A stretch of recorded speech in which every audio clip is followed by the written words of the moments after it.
Wapendwa taifa la Mungu, tumsifu Yesu Kristo. Kuna nyakati katika maisha ambapo Mwenyezi Mungu anatutoa katika hali ya kawaida na anatupeleka juu zaidi ili tubadilike kimaisha. Dominika ya pili ya Kwaresma ni kama kupandishwa mlimani pamoja na Kristo ili tupate mwanga wa utukufu wake na tusikate tamaa katika safari yetu ya maisha. Kwaresma si kipindi cha huzuni tu, bali ni safari ya matumaini. Ni mwaliko wa kuondoka katika usalama wa mazoea yetu kama Abrahamu, kukubali kubeba msalaba kama Mtume Paulo na kufungua macho yetu tumwone Kristo katika utukufu wake. Neno la Mungu katika Dominika hii ya pili ya Kwaresma linatutaka tusiogope kusafiri na Mungu. Yeye aliyekuita ndiye atakaye kuonyesha njia. Katika Dominika hii tusifunge mioyo yetu, bali tupande mlimani katika sala, tusikilize sauti ya Baba na tuanze upya safari yetu ya Kwaresma kwa imani iliyo hai. Somo la kwanza litatoka kitabu cha Mwanzo sura ya 12 aya ya kwanza mpaka ya 5.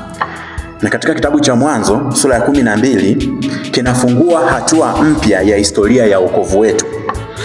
Baada ya simulizi la anguko la mwanadamu, gharika na pia mnara wa Babeli, Mungu sasa anaanza mpango wake mpya wa wokovu kwa kumchagua mtu mmoja, naye ni Abrahamu. Abrahamu alikuwa akiishi katika mazingira ya kipagani pale Uru wa Wakaldayo. Ghafla Mwenyezi Mungu anamtokea na kumwambia, ondoka katika nchi yako, wewe na jamaa zako na nyumba yako na baba yako, uende katika nchi nitakayokuonyesha. Hakuna maelekezo ya kina, hakuna ramani kwamba utaenda wapi, ila kuna ahadi tu. Mungu anaahidi kumfanya Abrahamu kuwa taifa kubwa la Israeli, na kupitia yeye mataifa yote yatabarikiwa. Katika mazingira hayo, Abrahamu anakuwa mfano wa imani iliyo safi, imani inayotii hata kabla haijaona matokeo. Anaacha yote na kuingia katika safari isiyo na uhakika wa kibinadamu, lakini yenye uhakika wa kimungu. Huu ndio wito wa Kwaresma, ndugu zangu, kutoka katika mazoea ya dhambi, kutoka katika faraja za maisha yasiyobadilika na kuanza upya safari ya matumaini tukiwa na Mungu zaidi. Wokovu unahitaji uitikio wa kiimani. Abrahamu aliamua kuitikia.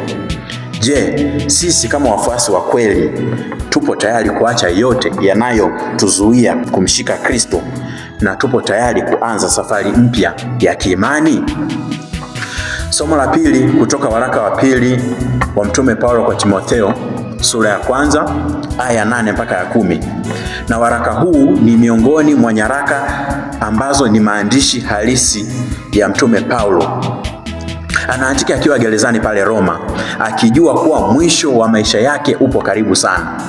Ni kama vile maneno ya mtu ambaye anakaribia kufa, lakini badala ya kulalamika anahamasisha.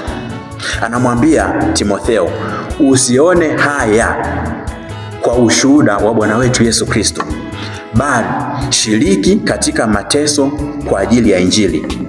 Hapa tunajifunza kwamba wito wa Kikristo sio wito wa raha tu, bali ni kubeba msalaba na kumfuata Kristo. Paulo anaunganisha wazi mateso na neema. Mungu ametuita katika neema yake, si kwa matendo yetu. Katika dunia hii ambayo inakwepa mateso na kutafuta starehe, ujumbe wa leo ni wa kinabii.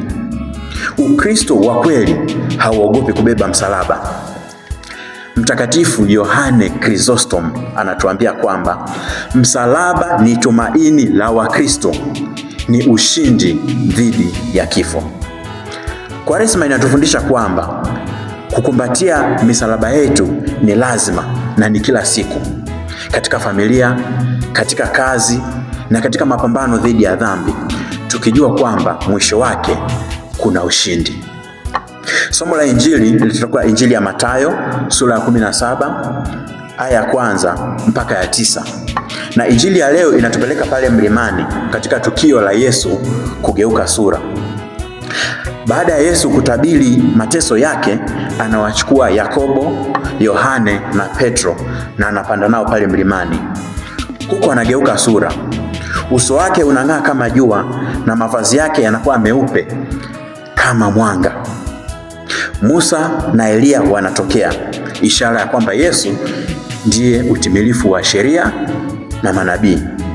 Kisha sauti pia inatoka mbinguni, inasikika ikisema, huyu ni mwanangu mpendwa, ninayependezwa naye, msikilizeni yeye. Katika injili hii Yesu anatufundisha kuwa Mungu hatuachi gizani wakati wa majaribu. Kabla ya Kalvari aliwaonyesha mitume utukufu wake ili imani yao isitetereke, ili imani yao isife. Katika maisha yetu ya kila siku, katika presha za kazi, migogoro ya kifamilia, hofu za kesho na mapambano dhidi ya dhambi, tunajifunza kwamba tusikimbie. Tunajifunza tumkumbatie Kristo, tuendelee kumsikiliza Kristo na kumtumaini. Kuna nyakati za faraja katika maisha yetu, lakini pia kuna hali za maumivu. Hata hivyo, tuna imani kwamba mateso sio mwisho wa safari. Mkristo wa kweli ni yule anayepanda mlimani katika sala ili kupata nguvu, kisha anashuka na kuishi upendo, uvumilivu na uaminifu katika dunia, akijua kwamba nyuma ya msalaba kuna utukufu. Ndio maana kila siku baada ya misa takatifu tunarudi makazini kwetu au majumbani mwetu tukiwa tunang'aa ule utukufu wa Kristo tuliopata mlimani katika sala.